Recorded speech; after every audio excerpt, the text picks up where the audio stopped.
Hello दोस्तों, नमस्कार। आज हम PYQ सीरीज़ का सेकंड पार्ट लाए हैं, जिसमें हम डिस्कस करेंगे 16 मार्च 2026 के सेकेंड शिफ्ट का NTPC के GS की क्वेश्चन। तो चलिए वीडियो को शुरू करते हैं। यदि आप चैनल पर नए हैं तो चैनल को सब्सक्राइब कर लीजिए और वीडियो को लाइक कर दीजिए। अब चलते हैं पहले क्वेश्चन की ओर। तो मंत्रिपरिषदीय त्रिस्तरीय संरचना का सही क्रम क्या है? तो ये पूछा है which correctly represent the 3 tier structure. तो 3 tier स्ट्रक्चर क्या होता है? तो ये मंत्रियों के मतलब जो केंद्र में मतलब मंत्री होते हैं, उनके 3 लेयर होते हैं। तो कौन कौन से होते हैं पहले उसमें पूछा है 3 tier का स्ट्रक्चर क्या है सही। तो इसमें सबसे पहले देखेंगे हम, यहाँ हमारा कौन होता है? कैबिनेट मिनिस्टर होते हैं। तो कैबिनेट मिनिस्टर सबसे पहले होते हैं। उसके बाद कौन होता है? तो उसके बाद हमारे आते हैं मिनिस्टर ऑफ स्टेट, इसमें दिया डिप्टी मिनिस्टर, दिया गवर्नर। इसमें गवर्नर दिया तो ये गलत हो गया, गवर्नर होते ही नहीं। उसके बाद यहाँ minister of state, cabinet minister. तो कैबिनेट मिनिस्टर लास्ट में दिया तो ये भी गलत हो गया। डिप्टी चीफ मिनिस्टर भी नहीं होता कोई। उसका डिप्टी मिनिस्टर तो ये होते हैं। कैबिनेट मिनिस्टर होता है, उसके बाद हमारे होते हैं minister of state.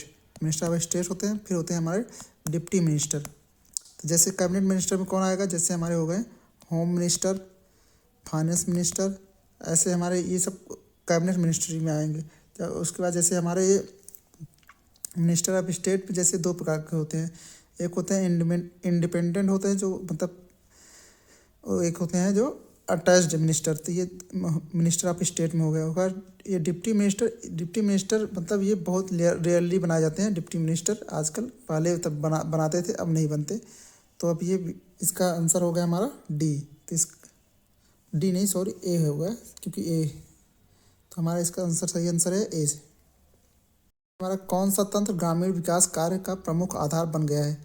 Which system has become a corner stone of rural development program. तो यह पूछ रहा है कौन सा ग्रामीण तंत्र का। तो इसमें सबसे पहले ग्रामीण तंत्र का, तो इसमें इसका सही आंसर होगा हमारा बी ऑप्शन, मनरेगा, जो कि मनरेगा है सही आंसर इसका। अब मनरेगा का फुल फॉर्म की बात करें तो मनरेगा का फुल फॉर्म होता है Mahatma Gandhi national rural employment guarantee act. ये इसका मनरेगा का फुल फॉर्म हुआ Mahatma Gandhi national rural employment guarantee act. तो यह कब आया था? यह आया था 2005 में। और इसमें क्या होता है, 100 दिन के रोजगार की मतलब बात की जाती है। इसमें 100 दिन के लिए रोजगार दिया जाए, जैसे कि आपको गांव में रोजगार 100 दिन का दिया जाता है। इससे क्या होता है, ये मतलब रूरल डेवलपमेंट में एक तरह से बेनिफिट करता है, इसलिए इसको कॉर्नर स्टोन बोला जाता है। अब हम नेक्स्ट क्वेश्चन। राष्ट्रपति द्वारा संसद के दोनों सदनों को दिया जाने वाला विशेष अभिभाषण संविधान के किस अनुच्छेद में वर्णित है? तो ये इसका सही आंसर है 87। यह संविधान के अनुच्छेद 87 में वर्णित है, जिसमें क्या है कि जैसे चुनाव के बाद जब पहली सिटिंग होती है, तो जनरल इलेक्शन के बाद, तो उसमें क्या होता है, प्रेसिडेंट मतलब प्रेसिडेंट क्या करते हैं, पहला मतलब सेशन में पहले दिन भाषण देते हैं। तो इसी को कहते हैं अभिभाषण। संविधान सभा में तो विशेष अभिभाषण देते हैं। तो वो ज्वाइंट सिटिंग दोनों सदनों को एक साथ बुला के, तो वो संविधान के 87 मतलब आर्टिकल में बताया गया है इसके बारे में। इससे उसके बाद 85 में बात किया गया पार्लियामेंट सेशन बुलाना। मतलब 85 में आर्टिकल हमारा पार्लियामेंट का सेशन बुलाना होता है, सेशन बुलाने की बात कही गई है। उसके बाद आर्टिकल 86 में क्या है, ये प्रेसिडेंट एड्रेस राइट उनका, तो प्रेसिडेंट का एड्रेस करने का राइट्स हो गया। उसका 88 में क्या है, 88 में हमारा है मिनिस्टर पार्टिसिपेशन, मतलब इसमें मिनिस्टर कौन कौन से भाग लेंगे, वो पार्टिसिपेशन की बात की गई है। तो हम नेक्स्ट क्वेश्चन की तरफ देखते हैं। क्वेश्चन है हमारा, संविधान लागू होने से पहले पाकिस्तान से भारत आए लोगों को नागरिकता किस अनुच्छेद में वर्णित है?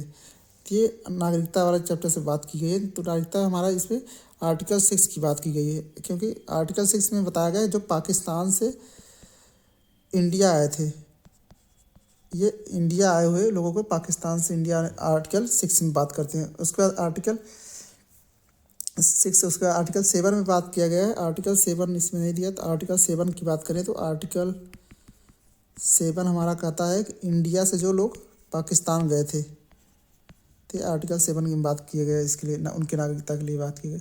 उसका आर्टिकल 5 में हमारा सिटीजनशिप एक्ट है, सिटीजन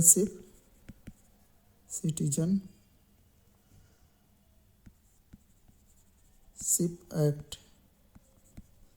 उसके बाद आर्टिकल 8 में हम यहाँ देख रहे हैं, आर्टिकल 8 हमारा है इंडियन ओरिजिन। जो रहते हैं इंडियन ओरिजिन, मतलब जो विदेश में रहते हैं इंडियन ओरिजिन को बोलते हैं ना, तो इंडियन ओरिजिन हमारे हैं। तो ये हमारा हो गया आर्टिकल 6 में है। तो अब नेक्स्ट क्वेश्चन देखते हैं। बेंगलुरु में प्रसिद्ध नित्यग्राम संस्थान की स्थापना किसने की थी? Who establish the famous Nrityagram institution in Bengaluru. तो इसकी स्थापना किसने की थी? इसके करंट का क्वेश्चन है, तो इसकी स्थापना सही आंसर है प्रतिमा गौरी। यह है प्रतिमा गौरी, जो कि मतलब नित्याग्राम की स्थापना की थी। यह एक कल्चरल मतलब ऑर्गेनाइजेशन है, जो हमारे मतलब ओडिसी डांस, इनका कौन सा डांस है? ओडिसी डांस के लिए मतलब इनकी स्थापना की थी ये। उसके बाद नेक्स्ट क्वेश्चन देखेंगे। तो नेक्स्ट, निम्नलिखित में से कौन सा स्मारक दौलताबाद के किले के अंदर नहीं है? तो सबसे बढ़िया क्वेश्चन है दौलताबाद। तो दौलताबाद ये समझ लीजिए दौलताबाद में होगा। तो दौलताबाद में क्या नहीं हो सकता? सिकंदरा का किला, ये सिकंदरा में होगा। ये 4 मीनार हो सकता है दौलताबाद में, भारत माता मंदिर ये भी, उसका जामा मस्जिद, तो ये जामा मस्जिद भी हो सकता है, पर सिकंदरा किला सिकंदरा में होगा, तो ये दौलताबाद में नहीं है। 1991 से पहले भारत की अर्थव्यवस्था में जीडीपी और रोजगार के बीच क्या विरोधाभास था? तो इसमें पूछ रहा है मतलब 1991 के पहले अर्थव्यवस्था में जीडीपी और रोजगार के विरोधाभास। तो पहला ऑप्शन दिया है मैन्युफैक्चरिंग प्रोवाइड मोस्ट एम्प्लॉयमेंट। तो ये गलत हो गया, क्योंकि उसमें 1991 से पहले हमारा एग्रीकल्चर में था। तो सेकेंड ऑप्शन देखिए, agriculture share is GDP decrease but employment majority. तो ये ऑप्शन सही है, इसका मतलब बी ऑप्शन सही है हमारा। उसके बाद इसमें तीसरा ऑप्शन पर industry contribution most to GDP and employment, ये तो फिर ये भी गलत हो गया, एम्प्लॉयमेंट नहीं था। Service dominated both GDP and employment, ये भी उस समय नहीं था। तो ये हमारा इसका सही आंसर बी होगा। अब नेक्स्ट क्वेश्चन, कौन सा टच स्क्रीन 2 परतों को दबाने पर काम करता है और नॉन कंडक्टिव वस्तु से इनपुट ले सकता है? तो ये हमारा क्वेश्चन पूछ रहा है मतलब कौन सा ऐसा टच स्क्रीन होता है। टच स्क्रीन हमारे 2 तरह के होते हैं, एक होता है कैपेसिटिव, एक होता है रजिस्टिव। तो कैपेसिटिव क्या होता है? ये हमारा मतलब ये चार्ज पार्टिकल से मतलब काम करता है। ये क्या करते हैं, ये 2 प्लेटें हैं जैसे हमारे स्क्रीन की, टच स्क्रीन की मतलब 2 फ्लेक्सिबल लेयर हैं। तो इसमें क्या होगा, जब हम यहाँ प्रेस करते हैं तो ये हमारे अंदर जो यहाँ चार्ज होते हैं तब ये कोलाइजन मतलब इनका मतलब ये कब मिलते हैं तो आपस में, तब उससे मतलब काम करता है। तो क्या होता है ये, अब आप हाथ से टच करिए, चाहे ग्लव्स पहन के टच करिए, चाहे लकड़ी से टच करिए, मतलब किसी भी टच करें तो रजिस्टिव टच हमारा काम करेगा। अब कैपेसिटिव टच क्या होता है? ये चार्ज पार्टिकल मतलब आपकी उंगलियों से ही सिर्फ काम करेगा, तो इसलिए हमारा यहाँ रजिस्टिव टच होगा। उसके बाद नेक्स्ट क्वेश्चन देखिए, 1991 आर्थिक सुधार के बाद मैट्रिक्स नीति में क्या बदलाव आया था? तो 1991 की हमारा एलपीजी रिफॉर्म की बात कर रहा है। तो 1991 में हमारा क्या आया था? एलपीजी रिफॉर्म, जिसमें क्या हुआ था? एल फॉर लिबरलाइजेशन,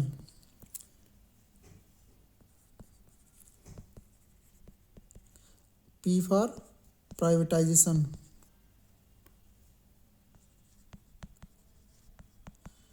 ये ग्लोबलाइजेशन।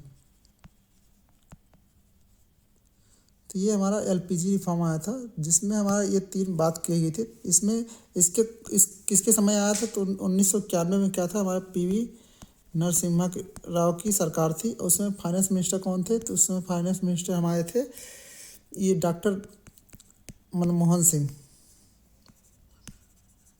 तो ये एलपीजी रिफॉर्म लाए थे डॉक्टर मनमोहन सिंह। उसी के बाद क्या मतलब ये मतलब में क्या बदलाव हुआ था? तो ये पूछ रहा है बदलाव कौन से हुए थे। हमारा बदलाव यहाँ देखें कि हम market determined interest rate, deficit financing expansion, removal of open market operation, control landing rates. तो इसका सही आंसर हमारा होगा मार्केट डिटरमाइंड इंटरेस्ट रेट, मतलब बाजार मतलब खुद तय करेगा इंटरेस्ट रेट क्या होगा। तो ये हमारा हो गया। अगला क्वेश्चन देखेंगे। अगला क्वेश्चन है कांच के प्रिज्म में से स्पेक्ट्रम बनने का कारण क्या है? तो इसका कारण क्या होता है? कांच जो हमारा होता है मतलब ये जैसे कांच के प्रिज्म हो गया, तो इसमें जैसे हम सूर्य की रोशनी यहाँ से जाती है तो ये क्या होता है, डिवाइड कर देता है। तो कौन कौन से रंगों में डिवाइड करता है? 4, 5, 6, 7। ये 7 हमारे हो गए। तो ये 7 और बड़ा बड़ा लिख लें। तो ये 7 हम देखेंगे पहले, 1 2 3 4 5 6 7। तो ये 7 कलर में डिवाइड कर देता है। तो सबसे पहले अब नीचे से लिखना शुरू करें, वी ब ग्यो र। तो ये सबसे हाई वेवलेंथ होता है इसका, और सबसे लोएस्ट होता है वायलेट का। तो ये violet, indigo, blue, green, yellow, orange, red. तो ये हमारे 7 रंग में डिवाइड करता है। ये सनलाइट इधर से प्रवेश करता है। तो ये प्रिज्म होता है। तो प्रिज्म हमारा 7 रंगों में डिवाइड कर देता है। इसमें क्या पूछा, कांच के प्रिज्म से स्पेक्ट्रम बनने का कारण क्या होता है। तो इसका ऑप्शन सी सही है, डिस्पर्जन के कारण ऐसा होता है। तो ये डिस्पर्जन मतलब डिस्पर्ज होता है। तो ये डिस्पर्ज होकर 7 कलरों में डिवाइड हो जाते हैं। तो इसी के लिए इसका मतलब ऑगर टू ड्यू टू मतलब फॉर्मेशन होता है। तो ये हमारा हो गया। अब नेक्स्ट क्वेश्चन देखिए, शरीर में ऊतकों के निर्माण और मरम्मत के लिए कौन सा पोषक तत्व आवश्यक है। तो शरीर में हमारे मतलब ये रिपेयरिंग का और टिश्यू बिल्ड करने के लिए, तो ये हमारा प्रोटीन होते हैं। जो प्रोटीन क्या करते हैं, ये हमारे शरीर को मतलब बॉडी को मतलब न्यूट्रिएंट्स प्रोवाइड करते हैं प्रोटीन्स। जैसे ये क्या काम, उनका पहला काम क्या होगा, जैसे ये टिश्यू रिपेयर करते हैं, रिपेयर हो गया हमारा। उसके मसल्स को रिपेयर करेंगे। उसके बाद हमारा एंजाइम को मतलब ये फॉर्मेशन में सहायक होते हैं। प्रोटीन क्या होता है, एंजाइम बनाते हैं। इसको बायोलॉजी में आप पढ़े होंगे। तो ये प्रोटीन एंजाइम बनाते हैं, एंजाइम फॉर्मेशन में हेल्प करते हैं। तो ये हमारा प्रोटीन इसके होते हैं। तो अब नेक्स्ट क्वेश्चन देखेंगे हम, भारत का कौन सा द्वीप समूह सक्रिय, ये सक्रिय होगा, सक्रिय लिखा गया, सक्रिय ज्वालामुखी के लिए प्रसिद्ध है। Which island group has active volcano, Barren Island. तो क्वेश्चन में ही आंसर दे दिया है। तो बैरन आइलैंड मतलब एक हमारा ज्वालामुखी बैरन आइसलैंड। तो ये हमारा कौन से द्वीप मतलब द्वीप समूह पड़ता है। ये हमारा इसका सही आंसर होगा अंडमान और निकोबार में पड़ता है। ये अंडमान निकोबार द्वीप समूह यहाँ आता है। तो इसमें ये हमारा पड़ता है यहाँ, इतना ऊपर नहीं होगा मैप में।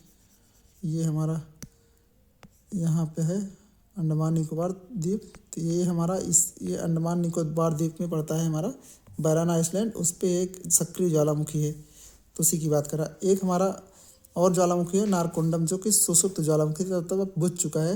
वो एक और ज्वालामुखी है, तो अब उसकी बात नहीं की है। ये सक्रिय ज्वालामुखी एक ही है सिर्फ। और अब बात करेंगे नेक्स्ट क्वेश्चन की बात करें। तो नेक्स्ट क्वेश्चन है, अरयनार अहपौर किस शताब्दी का ग्रंथ है। तो ये सबसे मतलब क्रिटिकल मतलब ऐसे वर्ड बहुत कम ही देखने को मिलते हैं। तो ये किस शताब्दी का ग्रंथ है। इसका सही आंसर है 8th सेंचुरी। यह 8वीं शताब्दी का ग्रंथ है, जो कि हमारा तमिल लिटरेचर से है।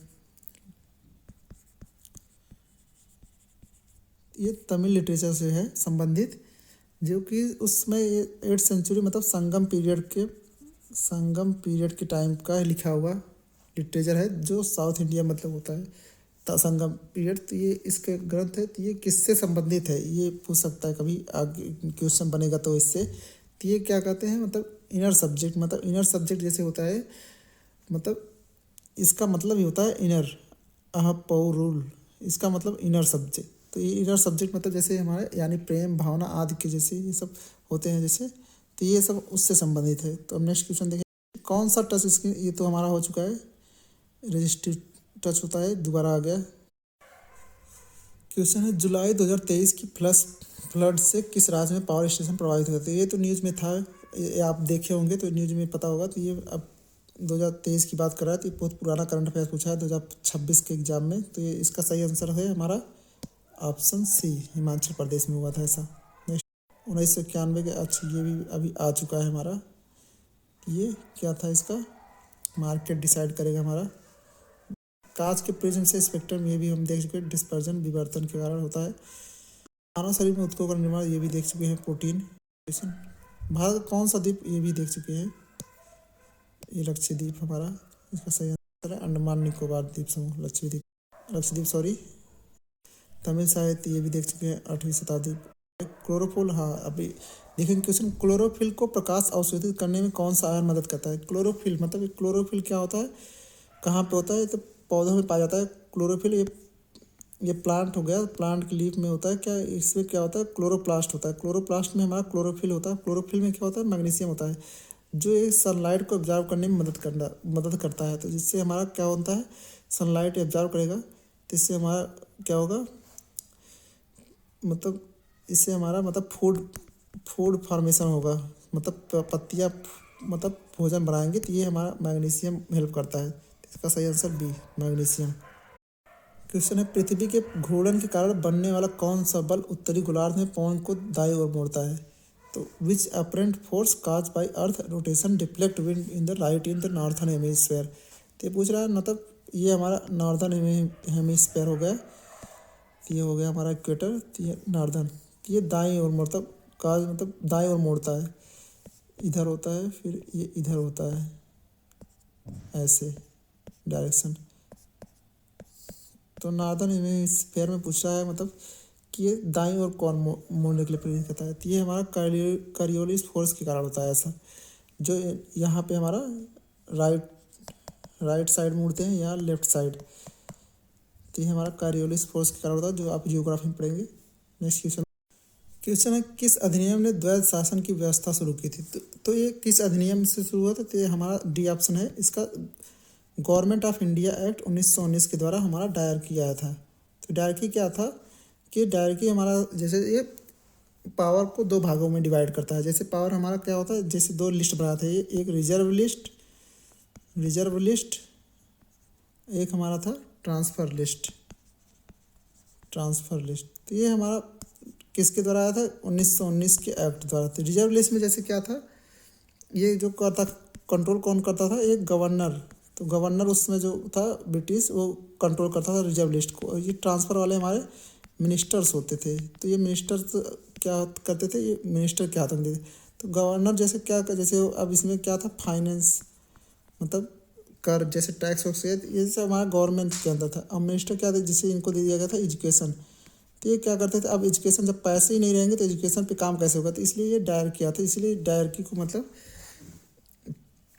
डायरकी का मतलब इससे क्या होता, द्वैध शासन शुरू हुआ था। तो इससे मतलब भारतीयों मतलब अंदर मतलब इतनी बेकार स्थिति है कि कोई भी मिनिस्टर अपने क्षेत्र में काम करना चाहता था, पर उससे पैसे ही नहीं मिल रहे हैं। तो ये इसलिए इसके ये ड्रॉबैक थे, मतलब एक तरह से समझ सकते हैं।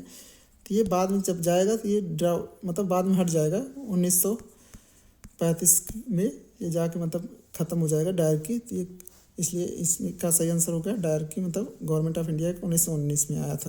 नेक्स्ट क्वेश्चन है, चोल साम्राज्य में ब्राह्मणों को दान की गई कर मुक्त भूमि को क्या कहते हैं। तो चोल एम्पायर की बात कर रहा है। तो चोल एम्पायर में हमारा जो ब्राह्मणों को जो भूमि दी जाती थी उस पर टैक्स नहीं लगता था, तो उसको क्या कहते थे हम यहाँ, अग्रहारम। ये मतलब ऐसी भूमि जो मतलब ब्राह्मणों को दी जाती थी दान में, तो उसे अग्रहारम कहते थे। और ये वलनाडु क्या होता था, ये एडमिनिस्ट्रेटिव डिवीज़न होता था, मतलब एक तरह से मतलब एडमिनिस्ट्रेटिव डिवीज़न।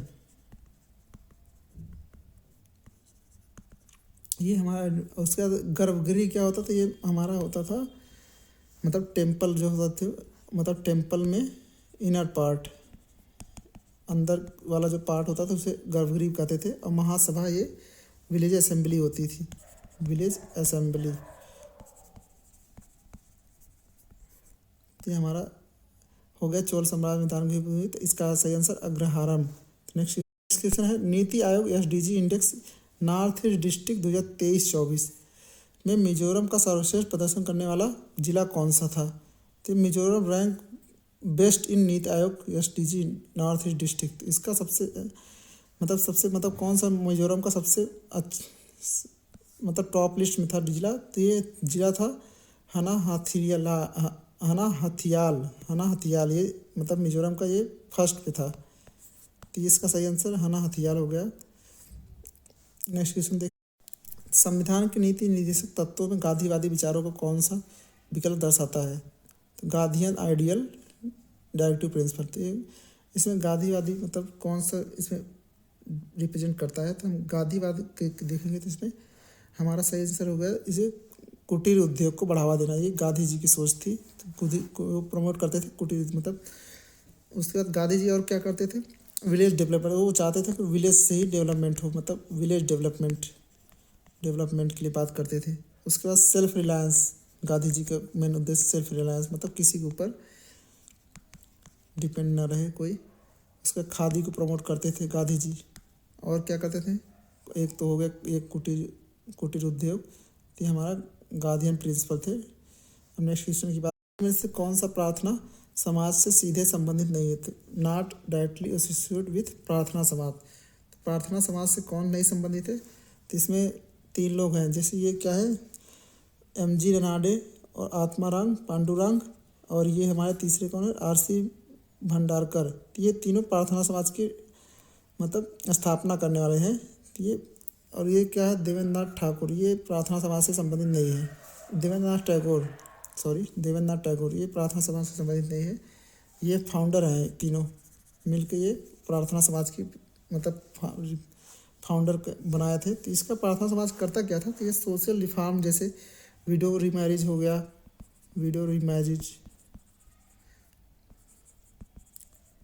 उसके बाद ये एजुकेशन पे मतलब, तो ये सब मतलब कुछ अच्छी चीज़ों के लिए मतलब ये बनाए गए थे। तो ये हमारा हो गया। अब ये देवेंद्रनाथ टैगोर किससे संबंधित थे, देवेंद्रनाथ टैगोर की बात करें तो देवेंद्रनाथ टैगोर हमारा संबंधित थे ब्रह्म समाज से। ये हमारा ब्रह्म समाज से संबंधित है। बाकी तीनों हमारे हो गए इसके फाउंडर। अब नेक्स्ट क्वेश्चन देख, वर्ल्ड अर्बनाइजेशन प्रोस्पेक्ट रिपोर्ट 2025 किस UN संस्था ने जारी की है। तो पूछा है which union body release world urbanization prospect report 2025। तो ये हमारा कौन जारी करता है, तो ये हमारा UN डेसा, इसका सही आंसर है UN डेसा। तो इसका फुल फॉर्म है United nation department of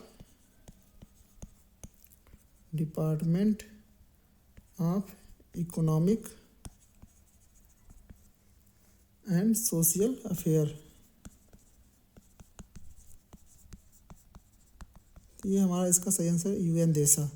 UNDP क्या रिलीज करता है, UNDP हमारा डेवलपमेंट वाला जो रिलीज करता है रिपोर्ट डेवलपमेंट के। अब उसका UN हैबिटाट, ये हमारा क्या करता है, UN हैबिटाट नहीं आइडिया आ रहा है अभी, UNDP हो गया। अब हम नेक्स्ट क्वेश्चन की बात करें तो नेक्स्ट क्वेश्चन हमारा है शुक्र ग्रह। ये फिर से यहाँ गलती है, शुक्र ग्रह। तो शुक्र ग्रह के वायुमंडल में कौन सा अम्ल पाया जाता है, शुक्र ग्रह के वायुमंडल की बात करें तो यहाँ H2SO4 पाया जाता है।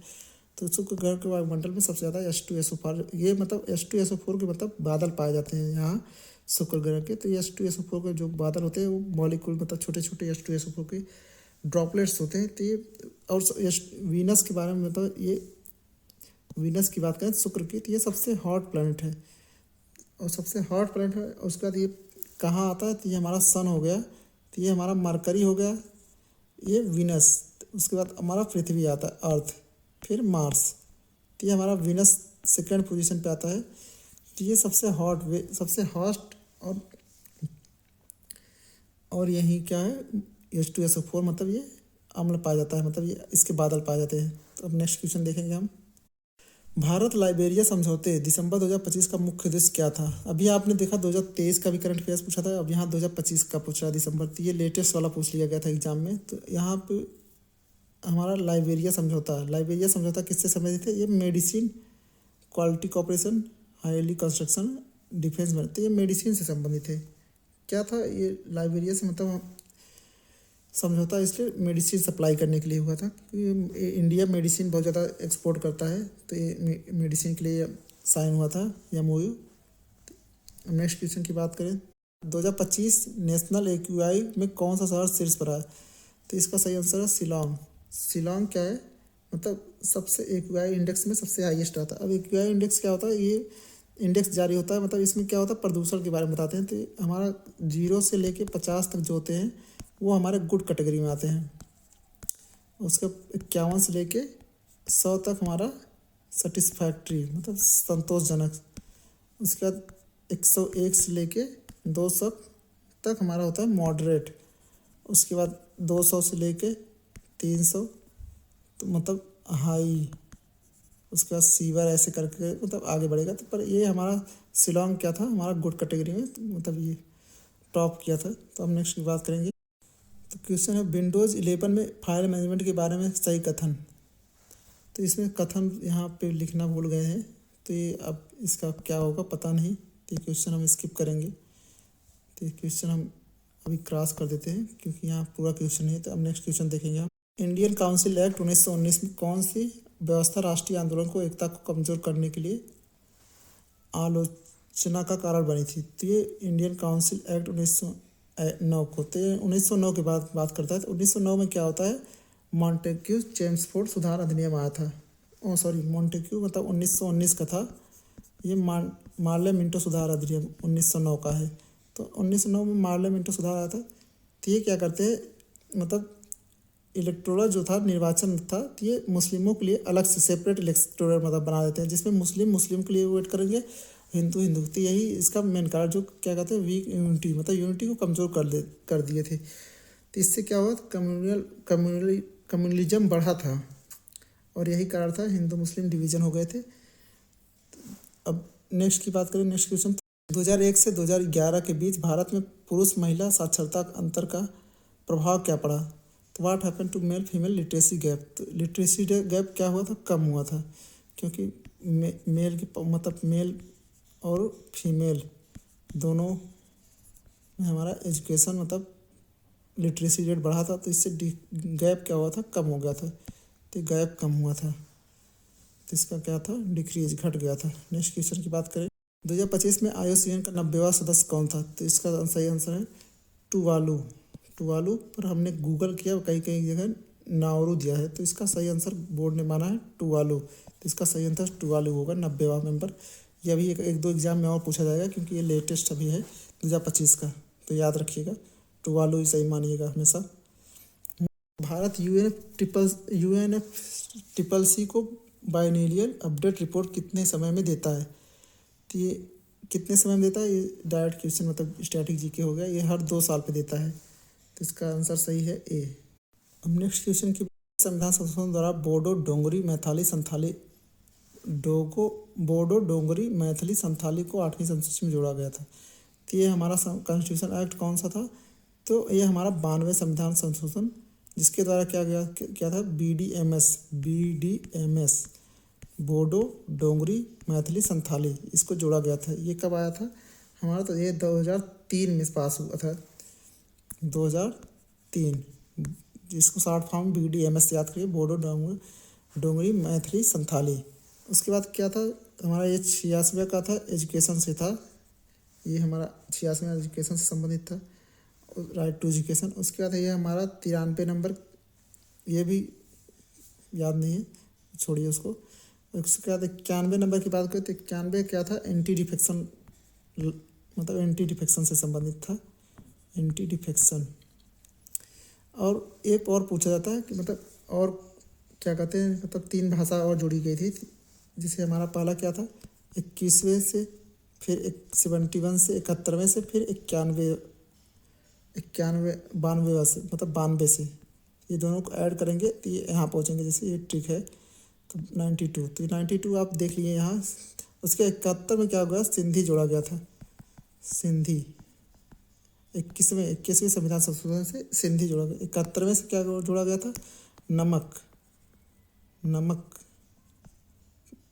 तो नमक से यहाँ याद रखिए, नमक हिंदी में रखिए, नमक।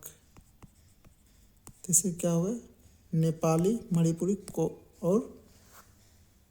मणिपुरी और कोंकणी, ये 3 71वें और ये 92, मतलब ये दोनों को ऐड करके, तो ये सरल ट्रिक बनाया है अपने लिए। गुप्त काल के बाद संबंध किसे कहा जाता है? गुप्त काल के बाद संबंध क्या होते थे, ये हमारे संबंध जो थे, ये हमारे फ्यूडल मतलब संबंध है। हाँ, फ्यूडल लॉर्ड, मतलब ये फ्यूडल लॉर्ड ही थे एक तरह से। गुप्ता पीरियड के बाद मतलब लोकल रूलर पावरफुल हो गए थे, मतलब जब डिक्लाइन हुआ तो ये पावरफुल हो गए, तो इन्हीं को सामंत जो थे उनके, वो गुप्ता पीरियड के बाद सामंत कराने लगे, फ्यूडल लॉर्ड्स। तो ये क्या करते थे, ये लैंड कंट्रोल कर लिए थे, फिर उसके बाद ये मिलिट्री सपोर्ट अपना, फिर टैक्स ये खुद कलेक्ट करते थे। तो ये गुप्ता पीरियड की बात का है बात। अब कंप्यूटर की डिजिलेंस के बावजूद कौन सी सीमा बनी रहती है? तो कंप्यूटर मतलब डिजिलेंस मतलब एक मतलब बिना रुके बिना थके कोई काम करता है कोई, तो उसे डिजिलेंस कहते हैं। तो ये कंप्यूटर भी वैसे ही काम करता है। तो इससे क्या हो आपसे, मतलब सीमा बनी रहती है, मतलब क्या इसकी लिमिटेशन है, तो लिमिटेशन क्या होते हैं, जैसे विभिन्न कार्य कर सकता है, ये तो करता ही है। तेज़ गणना फास्ट, ये भी लगातार काम करना, ये भी तो होता है। गलत इनपुट पर गलत आउटपुट, ये सही है, क्योंकि गलत इनपुट देंगे तो आप गलत आउटपुट देंगे, क्योंकि कंप्यूटर के अंदर खुद का दिमाग नहीं होता है, तो इसलिए इसके डिजिलेंस के बावजूद मतलब इसकी सीमा बनी रहती है। मतलब आप ये हमेशा ना एक्सपेक्ट करिए कि कंप्यूटर हमारा सही देगा, आप जैसे इनपुट देंगे वो ऐसे ही आंसर देता है। तो ये हमारा हो गया। नेक्स्ट क्वेश्चन, कौन सी कैबिनेट कमेटी प्रधानमंत्री द्वारा अध्यक्षता नहीं की जाती? तो ये क्वेश्चन ठीक दिया है। तो कौन सी कमेटी होती है वो, जो प्रधानमंत्री उसके अध्यक्षता? तो इसमें पहला दिया है रोजगार और कौशल समिति, एम्प्लॉयमेंट एंड स्किल। तो यही नहीं होता, क्योंकि ये होम मिनिस्टर के अंदर आता है। उसके बाद इकोनॉमिक अफेयर, ये इकोनॉमिक्स से, हाँ, और इन्वेस्टमेंट की बात भी है। उसका पार्लियामेंट्री अफेयर, ये तीनों हमारा प्राइम मिनिस्टर करते हैं। बाकी और ये हमारे होम मिनिस्टर के अंदर आता है।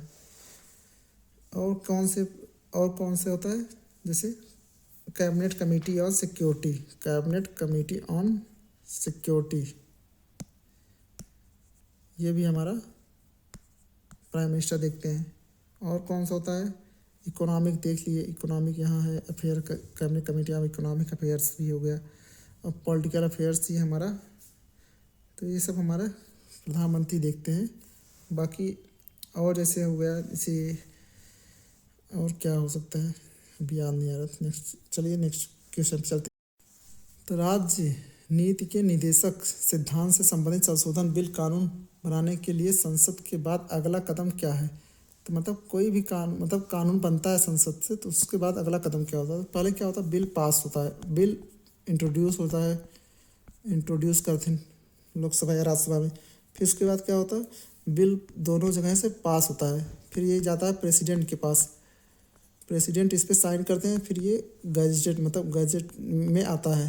तो गैजेट में जाता है, तो जब जिस दिन प्रेसिडेंट साइन कर देते हैं उसी दिन से क्या होता है, ये लागू माना जाता है। तो ये प्रेसिडेंट एसेंट, तो इसका सही आंसर हो गया प्रेसिडेंट की स्वीकृति के लिए जाता है। जो कोई भी कानून बनने के बाद प्रेसिडेंट की स्वीकृति के लिए जाएगा, तो प्रेसिडेंट अपना साइन कर देंगे तो पास माना जाएगा।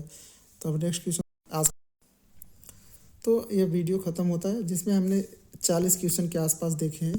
तो 40 क्वेश्चन ये हमारे 16 मार्च 2026 को NTPC का जो ग्रेजुएट वाला एग्ज़ाम हुआ था उसमें आए थे। तो इसके हमने देखे शिफ्ट सेकंड का था ये। तो यह वीडियो आपको कैसा लगा? अगर कहीं भी आपको कोई भी डाउट हो तो आप कमेंट में करिए, हम उसका रिप्लाई देंगे। और कहीं भी कोई टाइपिंग एरर हो या गलती से कुछ और बोल दिए, कुछ और लिख दिए हो, तो उसको भी कमेंट में आप बता सकते हैं हमको।